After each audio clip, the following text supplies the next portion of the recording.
2024 жылы Қазақстан Республикасының президенті Қасым-Жомарт Тоқаев Қазақстан халқына жолдауында ел әскерінде заң мен тәртіпті сақтау мәселесіне ерекше мән берді. Жас сарбаздарымыз өз міндетін алаңсыз орындауы үшін әскер қатарында ең алдымен темірдей тәртіп болуға тиіс.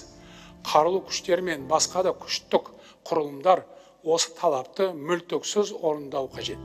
Президент бұл міндеттің маңыздылығын айқындап, құқық бұзушылықтардың алдын алу бағытындағы шараларды күшейтуді тапсырды. Осы талапты орындау мақсатында Шерал гарнизонында маңызды шаралар ұйымдастырылды.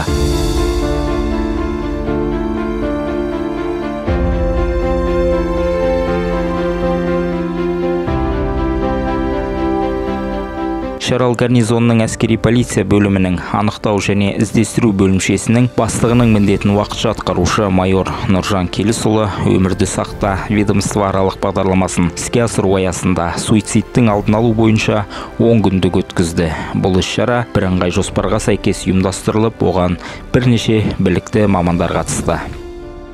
Бұл атқарып жатқан шараның негізгі мақсаты әскери ортада суицидтің алдын алу және жолын кесу.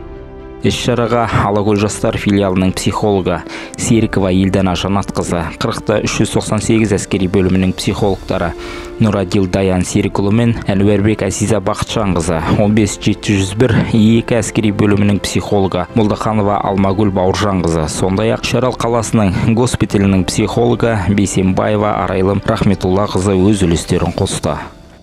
Шерал гарнизонының 398 әскери бөлімінің сарбаздарымен суицидті алдына алу профилактикалық іс-шаралар өткізілді.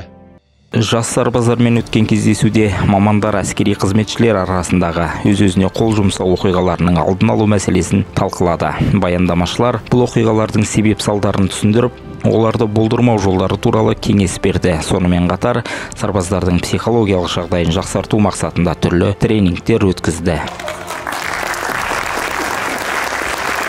Осындай бастамалар еліміздің қарулы күштерінде тәртіп пен жауапкершілік деңгейін көтеруге ықпал етіп, жас сарбаздардың қауіпсіз қызмет атқаруына жағдай жасайды. Бұл тек әскери жүйе үшін емес, жалпы қоғам үшін де маңызды.